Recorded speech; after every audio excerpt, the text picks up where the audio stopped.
Hello दोस्तों, स्वागत है आपका आपके अपने YouTube चैनल केमिस्ट्री विद तेजी सर पर। दोस्तों, पृष्ठीय रसायन लेसन का आज 18वां एपिसोड है। इस एपिसोड में हम सीखने जा रहे हैं कोलाइडी विलयन बनाने की विधियां, जिसके अंदर दो तरीके की विधियां होती हैं। एक विधि होती है परिक्षेपण विधि और एक होती है संघनन विधि। ठीक है, दो तरीके की विधियां होती हैं, परिक्षेपण विधियां और संघनन विधियां। दोनों में डिफरेंस क्या है परिक्षेपण और संघनन विधियों में कि कोलाइडी विलयन बनाने की जो परिक्षेपण विधि है उसमें तो क्या होता है कि बड़ा कण होता है जिसको छोटे छोटे कणों में, मतलब 1 से 1000 नैनोमीटर के कणों में तोड़ करके कोलाइडी विलयन बनाया जाता है। वो तो है परिक्षेपण विधि, मतलब बड़े कण को छोटे कणों में तोड़ा जाता है। और संघनन विधि में क्या होता है कि छोटे छोटे कण होते हैं, उनको इकट्ठा करके जो है वो बड़े कण का निर्माण किया जाता है। यूं, ये क्या है संघनन। संघनन का मतलब छोटे छोटे कण जुड़ करके बड़े कण बनाते हैं, तो उन विधियों को अपने संघनन विधियां कहेंगे। और जिसमें बड़े कण टूट करके 1 से 1000 नैनोमीटर के कणों के आकार में बदलते हैं, उसको अपने परिक्षेपण विधियां कहते हैं। परिक्षेपण मतलब तोड़ना, संघनन मतलब जोड़ना। बस ये दो बातें हो गई। तो अब परिक्षेपण विधियां कौन कौन सी हैं उसकी बात अपने करते हैं। ये लो, ये दो बातें आप नोट कर लेना। परिक्षेपण में कण टूटते हैं, संघनन में कण जुड़ते हैं। चलो दोस्तों, अब अपने पास परिक्षेपण विधि जो है वो पहले अपने पढ़ रहे हैं, वो है यांत्रिक परिक्षेपण। यांत्रिक परिक्षेपण याद करने की विधि है, लेकिन याद अगर अभी कर लोगे और कुछ समझते हुए कर लोगे तो पेपर के टाइम में आपको समस्या नहीं आएगी। यांत्रिक परिक्षेपण, इसके अंदर क्या होता है कि इस प्रकार से एक हमारे पास ऐसे चक्की होती है, चक्की मान सकते हैं अपने एक, ठीक है, यूं। इस पर एक पट्टा लगा होता है ऐसे करके,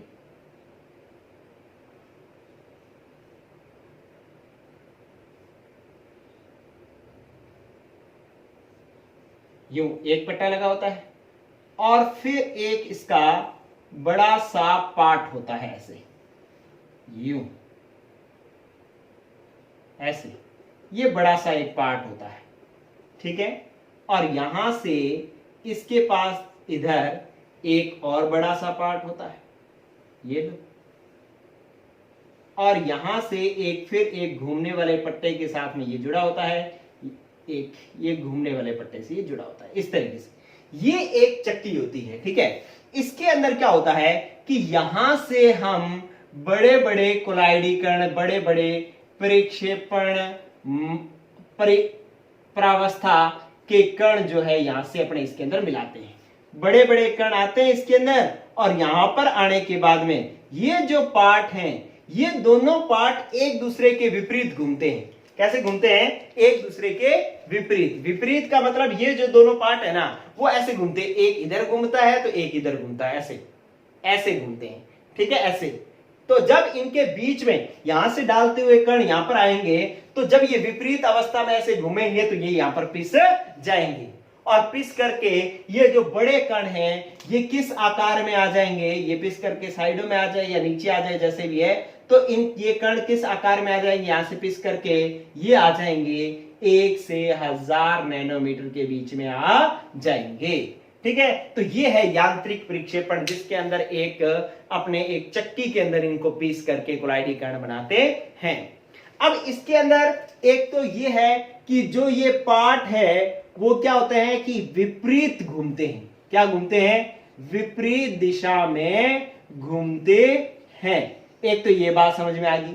दूसरा जो है कि आप ये कितने स्पीड से घूमते हैं? 760 रोटेशन पर मिनट, मतलब 1 मिनट के अंदर 760 मिनट रोटेशन जो है वो चक्कर लगाती है, ये चक्की जो है घूमती है। और आपको क्या ध्यान रखना है कि इन दोनों पार्टों के बीच की दूरी को, अगर ये दूरी ज्यादा रखोगे तो कण बड़े बनेंगे, दूरी कम करोगे तो कण और छोटे हो जाएंगे, दूरी और कम करोगे, इन पार्टों के बीच की ये वाली दूरी जितनी कम करोगे कणों का आकार उतना छोटा होगा, ये पार्टों के बीच की दूरी जितनी ज्यादा रखोगे कणों का आकार उतना बड़ा होगा। तो पार्टों के बीच की दूरी नियंत्रित करके कणों के आकार को नियंत्रित किया जाता है, कणों के आकार को नियंत्रित किया जाता है, आकार को नियंत्रित किया जाता है। तो ये बात होगी दोस्तों किसकी, यांत्रिक परिक्षेपण की। इस यांत्रिक परिक्षेपण से पेंट, शाही, इन सब के जो है, ये उदाहरण लिख रहा हूं मैं, इन सब के जो है कोलाइडी विलयन इसी विधि से बनाए जाते हैं। तो ये होगी आपकी यांत्रिक विधि कंप्लीट। बहुत रेयर, कभी भी पेपर में नहीं पूछेगी, लेकिन सिलेबस में है तो मैंने बता दी। बस एक चक्की हो गई, यूं पार्ट घूमेंगे, विपरीत घूमेंगे, ठीक है, और इनके बीच में कण आकर के पिस जाएंगे और कोलाइडी आकार में बदल जाएंगे। 760 की स्पीड से ये घूमती है और जो इसके अंदर कण जो है उनके आकार इन दोनों पार्टों के बीच की दूरी पर निर्भर करते हैं। इनकी दूरी जितनी कम कर दोगे कण उतने छोटे बनेंगे। एग्जाम्पल जो है वो पेंट, शाही आदि के कोलाइडी विलयन जो है इसी विधि से बनाए जाते हैं। चलिए, ये होगी आपके पास एक यांत्रिक परिक्षेपण विधि। इसका आप स्क्रीनशॉट ले लेना, बस इतना ही लिख, ऐसे ही समझ लो, बस आपको नोट्स में ऐसे ही लिखना है। बाद में जब आप पेपर में लिखोगे तो आप थोड़ी मतलब लाइनें बना सकते हो कि चक्की होती है, दो पार्ट होते हैं, विपरीत घूमते हैं, ऐसे कई लाइनें लिख सकते हो, ठीक है। अब आप देखें दूसरी विधि। दूसरी विधि आपके पास कौन सी है? दूसरी विधि है कि ब्रेडिंग आर्क विधि। ब्रेडिंग आर्क विधि, ये बहुत इंपॉर्टेंट है और पेपर में बहुत बार पूछी जाती है, ठीक है। इसको जो अपने पास ब्रेडिंग आर्क विधि है, इसको विद्युतीय विघटन विधि भी कहते हैं। क्या कहते हैं? विद्युतीय विघटन विधि भी कहते हैं, विघटन विधि भी कहते हैं। ये आप अच्छे से समझ लें, ये पेपर में बहुत बार पूछा जाता है। डायग्राम बना रहा हूं और सारी बात भी समझा रहा हूं, गौर करना। देखो क्या होता है कि ये एक पात्र है,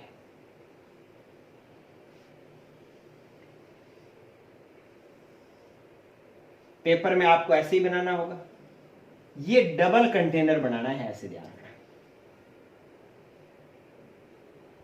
ये डबल कंटेनर बना दिया, इसके यहां इन दोनों ये जो बीच में खाली जगह है, यहां पे बर्फ के टुकड़े डाल देंगे, आइस। यहां पे बर्फ के टुकड़े डाल देंगे ऐसे। अभी बता रहा हूं क्यों डालेंगे।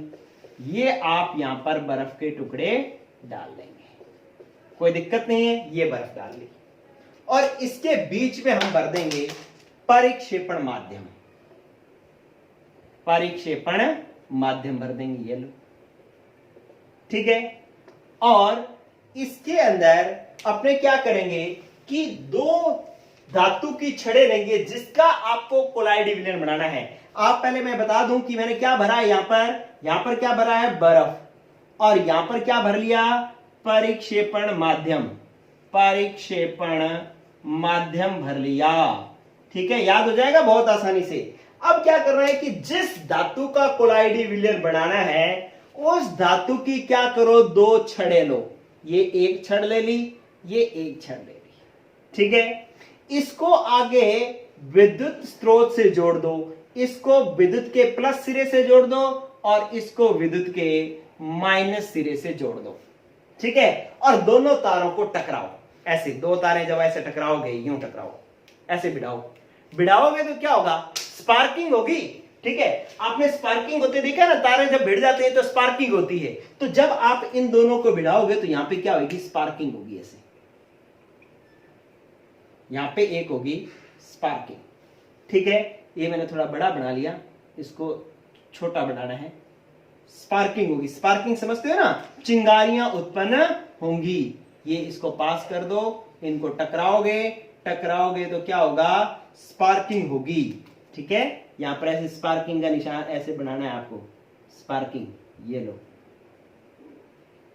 स्पार्किंग होगी।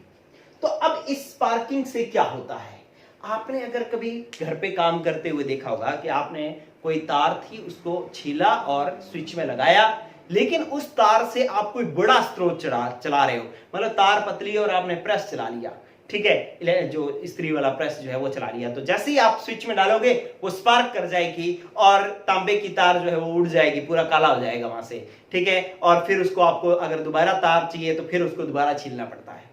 तो कभी आपने सोचा कि वो जो तांबा जो था वो कहां चला गया? पहले आपने जो छील करके तांबे की तार निकाली थी, जैसे लगाया वो स्पार्किंग हुई और तांबा उड़ गया। तो अब आपने कभी सोचा कि वो तांबा कहां चला गया? जब स्पार्किंग होती है ना दोस्तों, तो जो धातु होती है वो वाष्पित हो जाती है। धातु क्या हो जाती है? वाष्पित हो जाती है। तो इसका मतलब जैसे ही स्पार्किंग होगी तो ये धातु के कण वाष्प के रूप में इस विलयन में आ जाएंगे, वाष्प के रूप में विलयन में आ जाएंगे, वाष्पित हो जाएंगे, ठीक है। तो वाष्पित जब हो जाएंगे तब इनके कणों का आकार जो है वो क्या होगा? छोटा। लेकिन बाहर क्या रखी है मैंने? बर्फ। इस बर्फ की वजह से जो ये वाष्प के कण है वो इस द्रव के अंदर संघनित होना शुरू हो जाएंगे। संघनित होने का मतलब है कि ये इकट्ठा होना शुरू हो जाएंगे। ये लो इस तरीके से वाष्प के जो छोटे छोटे कण थे जिनका आकार 1 नैनोमीटर से कम था, वो जुड़ करके क्या करने लग जाते हैं? कई कण इकट्ठे होकर के समूह बना लेते हैं, पुंज बना लेते हैं, और इस पुंज का आकार 1 से 1000 नैनोमीटर के बीच का होता है, और इस प्रकार से ये कोलाइडी विलयन बन जाता है। तो ये है आपकी ब्रेडिंग आर्क विधि। आपने चित्र में ही सब कुछ समझ लिया। आप क्या कहोगे कि एक पात्र लेते हैं जिसमें बाहर की तरफ बर्फ रखते हैं, बीच में परिक्षेपण माध्यम रखते हैं, और जिस धातु का कोलाइडी विलयन बनाना होता है उसके 2 इलेक्ट्रोड बनाते हैं, एक को प्लस सिरे से जोड़ते हैं, एक को माइनस सिरे से जोड़ते हैं। दोनों को जब स्पार्क करवाया जाता है तो धातु के कण वाष्पित हो जाते हैं, और वाष्पित कणों का आकार 1 नैनोमीटर से छोटा होता है। लेकिन बाहर पड़ी बर्फ के कारण ये छोटे कण जो है आपस में क्या हो जाते हैं? संघनित हो जाते हैं, समूह का निर्माण कर लेते हैं, और इस समूह का आकार 1 से 1000 नैनोमीटर का होता है। तो इसलिए जो है ये क्या बना लेते हैं? कोलाइडी विलयन का निर्माण कर लेते हैं। तो ये ब्रेडिंग आर्क या विद्युत विघटनीय विधि है। अब इंपॉर्टेंट बात क्या है कि स्टार डालकर बात कर रहा हूं कि सबसे पहले तो इसका उदाहरण कि इस विधि से किसका कोलाइडी विलयन बनाया जाता है। इस विधि से कोलाइडी विलयन जो बनाया जाता है वो Ag मतलब सिल्वर, Au मतलब गोल्ड, Pt मतलब प्लेटिनम, इनके कोलाइडी विलयन जो है इस विधि से बनाए जाते हैं। जैसे मान लो ये Pt और Pt का इलेक्ट्रोड लोगे तो ये Pt का कोलाइडी विलयन बन जाएगा। तो एक तो ये बात इंपॉर्टेंट है। दूसरी बात इंपॉर्टेंट ये है, वेरी इंपॉर्टेंट बता रहा हूं, गौर करते रहना। अब विधि तो आपको समझ में आएगी, दूसरी जो इंपॉर्टेंट बातें हैं वो बता रहा हूं। अब क्या होगा कि ये कोलाइडी विलयन इतना स्थायी नहीं होता। क्यों? क्योंकि ये धातु के कण जो है इनकी और परिक्षेपण माध्यम के मध्य स्नेह नहीं होता, ये विद्युत ये द्रव विरागी कोलाइड होते हैं।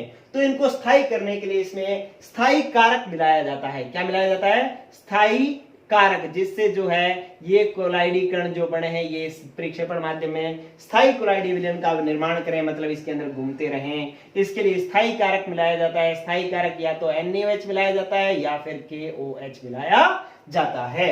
ये ब्रेडिंग आर्क विधि है। चलिए, ये विधि होगी कंप्लीट। जो आपको थ्योरी बतानी थी वो मैंने दी बता।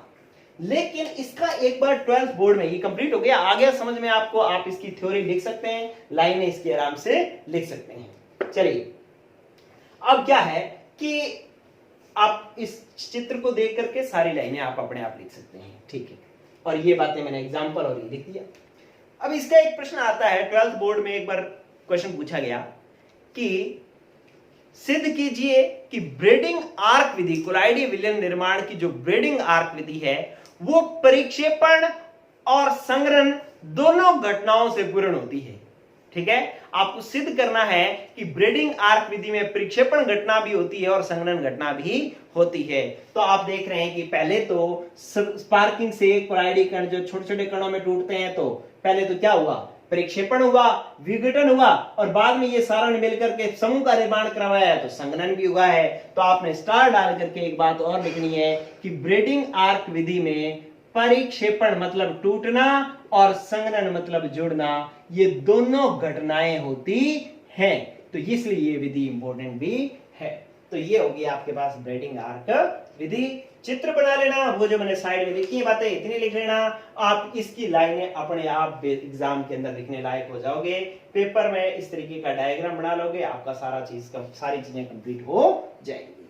चलिए, ये होगी आपके पास ब्रेडिंग आर्क विधि भी कंप्लीट। स्क्रीनशॉट ले लें, इसकी लाइनें लिख करके देखें। अगर किसी से ना लिखी जाए तो कमेंट बॉक्स में मुझसे पूछें कि सर इसकी लाइनें हमसे नहीं लिखी जा रही हैं, मैं क्या करूं, तो मैं आपको बता दूंगा। लेकिन ये ध्यान रहे कि आपको इसको बहुत अच्छे से पहले सुनना है और फिर लाइनें लिखनी है, क्योंकि लाइनें बोल मैंने सारी दी हैं। चलिए, अब एक तीसरी विधि है, ये भी बहुत इंटरेस्टिंग विधि है और बहुत बार पेपर में पूछी जाती है। क्या है? पेप्टीकरण। क्या है? पेप्टीकरण विधि, या इसको पेप्टेन विधि भी लिखा होता है कई बार। ये पेप्टीकरण या पेप्टेन विधि लिखी होती है। क्या होता है पेप्टेन या पेप्टीकरण विधि? बहुत इंटरेस्टिंग है, समझने की कोशिश करें। चलिए, बस फिर मेरे पास एक पात्र, मजेदार चीज है। पिछले वाले का इंपॉर्टेंट क्वेश्चन क्या था कि ब्रेडिंग आर्क विधि जो है वो उसकी व्याख्या कीजिए या टिप्पणी लिखिए, वो तो आप कर ही दोगे। लेकिन टेक्निकल क्वेश्चन क्या पूछा जाएगा? टेक्निकल ये पूछा जाएगा कि सिद्ध कीजिए कि इसके अंदर प्रक्षेपण और संघनन दोनों घटनाएं होती हैं। तब भी अपने को विधि लिखनी है और साथ में एक एक लाइन लिख देनी है कि जब स्पार्किंग हुई तो प्रक्षेपण हुआ, और जब स्पार्किंग वाष्पित कण जो है वो क्या हुए? संघनित हुए, मतलब इकट्ठे होकर के पुंज बनाया तो संघनन हुआ। तो इसलिए वो क्वेश्चन आपका कंप्लीट हो जाएगा। अब इसके अंदर भी आपको पहले थ्योरी समझनी है। सीधा प्रश्न भी आ सकता है कि पेप्टीकरण विधि लिखिए, या इसका कोई टेक्निकल प्रश्न भी आ सकता है। वो टेक्निकल प्रश्न भी मैं आपको समझाऊंगा। इधर गौर करिए, ये आपने क्या किया कि यहां पर एक ले लिया परिक्षेपण माध्यम, ये लो, ये भर लिया मैंने परिक्षेपण माध्यम, ये है परिक्षेपण माध्यम। अब आप जिसका कोलाइडी विलयन बनाना चाहते हो ना, उसका उस प्रक्षिप्त परावस्था का ताजा बना हुआ अवक्षेप इसके अंदर मिलाओगे। ठीक है, इसके अंदर क्या मिलाओगे? परिक्षिप्त परावस्था, परिक्षिप्त परावस्था का ताजा बना अवक्षेप मिलाते हैं, ताजा बना अवक्षेप मिलाते हैं। तो ये लो, प्रक्षिप्त परावस्था का ये ताजा बना अवक्षेप मैंने इसके अंदर मिला दिया। ठीक है, अब बातें समझते जाना, क्योंकि थ्योरी जो लिखनी है वो आपने अपने आप लिखनी है और जो मैं यहां पे बोल रहा हूं वही लिखना है। ठीक है, तो ये प्रक्षिप्त परावस्था का ताजा बना अवक्षेप आपने ले लिया। अब इसके अंदर एक चीज और मिलानी है, बहुत जबरदस्त कंसेप्ट है, ये बहुत बढ़िया कंसेप्ट है, गौर करते जाना। अब इसके अंदर आपने क्या करना है कि एक विद्युत अपघट्य मिलाना है। क्या करना है इसके अंदर? आपने विद्युत अपघट्य मिलाना है, विद्युत अपघट्य मिलाना है।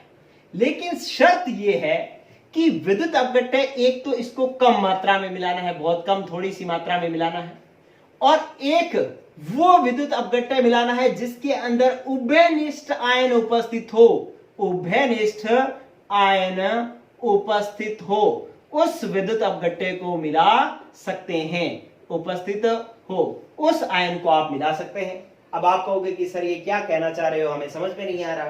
कि जैसे अगर मुझे FeOH की होल थ्राइस का ताजा अवक्षेप डाला मैंने, मेरे को इसका कोलाइडी विलयन बनाना था। किसका? मेरे को कोलाइडी विलयन बनाना था FeOH की होल थ्राइस, इसका मुझे कोलाइडी विलयन बनाना था, इसलिए मैंने इसका अवक्षेप यहां पर डाल दिया।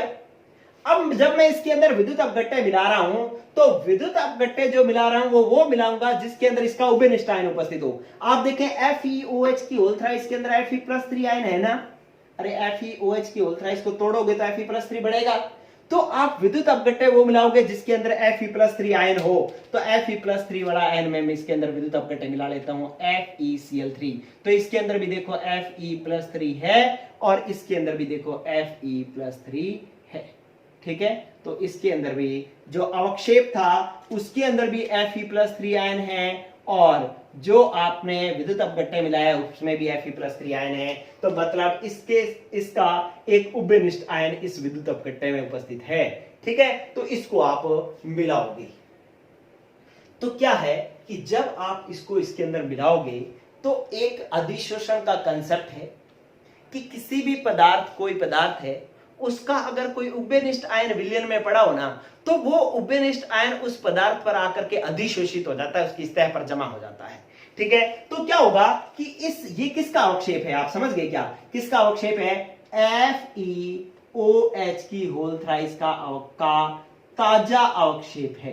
कैसा अवक्षेप है? ताजा अवक्षेप है। ठीक है, अब आप क्या करोगे कि जैसे ही Fe+3 मिलाओगे, FeCl3 मिलाओगे, तो FeCl3 में Fe+3 होगा और वो Fe+3 जो है इसकी सतह पर ऐसे जमा हो जाएगा। Fe+3, Fe+3, Fe+3 और Fe+3 ये यहां पर जमा हो जाएगा।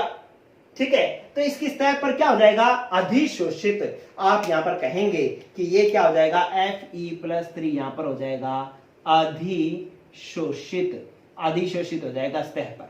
ठीक है, लेकिन अब समस्या क्या आएगी कि जब Fe+3 यहां पर जमा होगा तो ये Fe+3, ये भी Fe+3, ये भी Fe+3, तो सारों पर प्लस प्लस प्लस आवेश है। यहां पर कंसेप्ट समझने वाला है कि सारों पर ही प्लस आवेश है, तो क्या होगा कि ये इनमें समान आवेश एक दूसरे को क्या करते हैं? प्रतिकर्षित। तो ये Fe+3 इसको धक्का देगा, ये Fe+3 भी इसको क्या करेगा? धक्का देगा। ठीक है, इसको समझने की कोशिश करें यहां पर कि जब सारों पर ही +3 आवेश है तो समान आवेश एक दूसरे को प्रतिकर्षित करते हैं, तो ये इसको भी प्रतिकर्षित करेंगे, ये इसको भी प्रतिकर्षित करेंगे। तो जब इस पर प्रतिकर्षण बल लगेगा तो ये Fe+3 यहां से धक्के, दोनों ये भी धक्के मार रहा होगा, ये भी धक्के मार रहा होगा, तो ये Fe+3 यहां से उठ करके विलयन में आ जाएगा। लेकिन जब ये विलयन में आएगा ना, तो विलयन में जब आएगा तो अपने साथ यहां से FeOH3 का थोड़ा सा कण भी तोड़ करके साथ में ले आएगा और इसके साथ में Fe+3 भी जुड़ा हुआ होगा। इस तरीके से ये ले आएगा। ठीक है, दोबारा समझ लें कि जैसे ही Fe+3 इसकी सतह पर आकर के अधिशोषित हुआ तो इधर वाले और इधर वाले ने समान आवेश के कारण इसको धक्के दिए तो यहां से टूट करके ये कहां चला गया? यहां से टूट करके ये आ गया ऊपर विलयन में, और विलयन में क्या हुआ कि जब आया तो Fe+3 यहां से जितने से FeOH की होल थ्राइस पर जमा हुआ था उसको यहां से तोड़ करके साथ में ले गया और इस तरीके से ऊपर आ गया। ठीक है, अब क्या करना है आपको? इसका मतलब जैसे ही अब और Fe+3 यहां पर जमा होंगे, वो सारे एक दूसरे को धक्के मारेंगे और टूट टूट कर ऊपर विलयन में आते जाएंगे, और ऐसा होते होते होते एक स्थिति ऐसी आएगी कि ये इस प्रकार से कोलाइडी विलयन बन जाएगा। इस तरीके से स्थिति आ जाएगी कि ये पात्र ये परिक्षेपण माध्यम और इस परिक्षेपण माध्यम के अंदर क्या हो जाएगा कि जो Fe+3 है वो कोलाइडी कणों को लेकर के छोटे छोटे कणों के रूप में, ये छोटे छोटे कण जो है वो 1 से 1000 नैनोमीटर के कण जो है वो ले करके इस विलयन में आ जाएगा, और इन सब के साथ क्या होगा? हर कण के साथ एक Fe+3 होगा। ये Fe+3 इस पर सारों पर ही Fe+3 जमा होगा। FeOH की होल थ्राइस है, लेकिन इसके साथ कौन अधिशोषित है? Fe+3, और इस तरीके से समान आवेशित ये जो है वो कोलाइडी कण बन जाएंगे। ये Fe+3 सारों के साथ ये Fe+3 अधिशोषित होगा और ये छोटे छोटे कण इस तरीके से टूट जाएंगे और ये बन जाएगा आपके पास कोलाइडी विलयन, कोलाइडी विलयन। ठीक है, तो ये जो विधि है इसको अपने पेप्टीकरण विधि कहते हैं, और जो विद्युत अपघट्य आपने मिलाया है, जो FeCl3 मिलाया है, इसको हम कहते हैं पेप्टिकारक। क्या कहते हैं? पेप्टिकारक। ये लो, ये विधि होगी आपकी कंप्लीट। बहुत ही इंटरेस्टिंग विधि थी, मजा आना चाहिए सबको। दोबारा बोल रहा हूं, देखो क्या किया कि आपने पात्र लिया, परिक्षेपण माध्यम मिला लिया। जिस पदार्थ का कोलाइडी विलयन बनाना है उसकी परिक्षिप्त परावस्था ताजा अवक्षेप के रूप में इसमें मिला दो। मैंने FeOH की होल थ्राइस का कोलाइडी विलयन बनाना था, मैंने FeOH की होल थ्राइस का अवक्षेप इसके अंदर मिला दिया, रखा तो अवक्षेप तो नीचे आके बैठ गया। अब इसके अंदर मैं क्या करूंगा? विद्युत अपघट्य मिलाऊंगा, जो कि कम मात्रा में मिलाऊंगा और उभयनिष्ठ आयन उपस्थित हो ऐसा विद्युत अपघट्य मिलाऊंगा। तो FeOH की होल थ्राइस में विद्युत अपघट्य जो FeCl3 मिला रहे हैं, तो इसमें भी Fe+3 है, इसमें भी Fe+3 है, तो उभयनिष्ठ आयन है ऐसा विद्युत अपघट्य हमने इसमें मिलाया, और जो विद्युत अपघट्य मिलाया है उसको हम पेप्टिकारक कहते हैं। एक कंसेप्ट है कि जो उभयनिष्ठ आयन होता है वो अवक्षेप के ऊपर आकर के अधिशोषित हो जाता है। तो यहां पर ये आकर के अधिशोषित हो गया, लेकिन समस्या क्या हुई कि सारों के ऊपर कौन सा आवेश था, +3। तो +3 ने +3 को धक्का दिया, समान आवेश एक दूसरे को प्रतिकर्षित करते हैं, तो ये Fe टूट करके विलयन में आ गया। इस तरीके से कोई और जमा होगा तो वो भी टूटेगा, ये भी टूटेगा, ये भी टूटेगा, ऐसे कर करके इसमें से छोटे छोटे कण टूटते जाएंगे और लास्ट में क्या होगा कि सारा अवक्षेप छोटे छोटे कणों में टूट करके इस विलयन में फैल जाएगा और कोलाइडी विलयन का निर्माण हो जाएगा।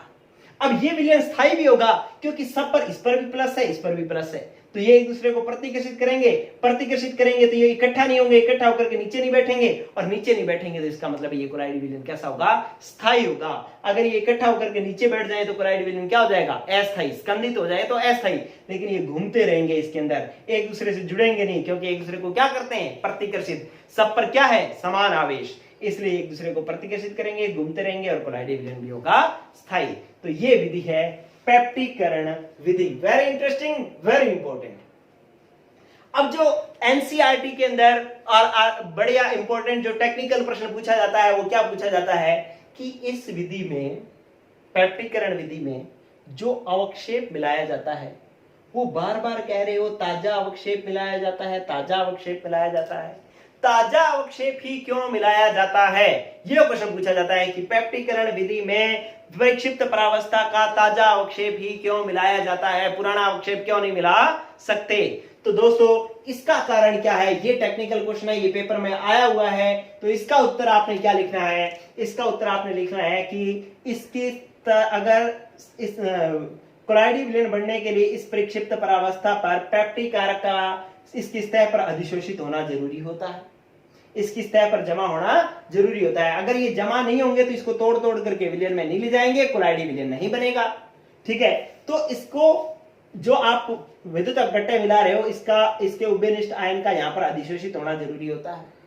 अगर ये पुराना अवक्षेप हुआ तो इसकी सतह पर पहले से बहुत सारे और पदार्थ अधिशोषित हो जाएंगे, तो ये आयन जो है इस पर अधिशोषित नहीं हो पाएंगे, जिससे कोलाइडी विलयन का निर्माण नहीं हो पाएगा। इसलिए हमें ताजा अवक्षेप ही लेना होता है। ताजा अवक्षेप की सतह खाली होती है, खाली होने से ये आयन जो है आकर के इस पर अधिशोषित हो जाते हैं और कोलाइडी विलयन का निर्माण कर देते हैं। लेकिन अगर पुराना अवक्षेप हुआ तो इसकी सतह पर पहले से कई आयन अधिशोषित हो जाएंगे, कई पदार्थ अधिशोषित हो जाएंगे, जिससे जो है ये आयन इस पर अधिशोषित नहीं हो पाएंगे, पेप्टिक कारक के आयन जो है इस पर अधिशोषित नहीं हो पाएंगे और कोलाइडी विलयन का निर्माण नहीं हो पाएगा।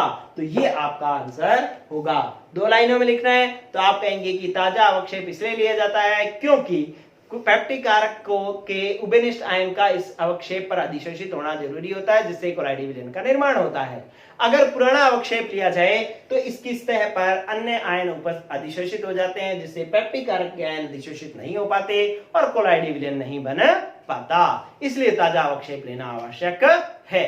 तो ये हुई आपकी कोलाइडी विलयन बनाने की परिक्षेपण विधियां। कल हम पढ़ेंगे कुछ संघनन विधियां। इनकी इस तरीके से मतलब वर्ड्स, ये वर्डिंग जो आप नामांकित डायग्राम है ये लिख ले, बना लें और प्लस में इसकी नीचे लाइनें लिख लेंगे, तो ये आपका टॉपिक हो जाएगा कंप्लीट। ओके, गुड लक दोस्तों, पढ़ते रहो, बाय।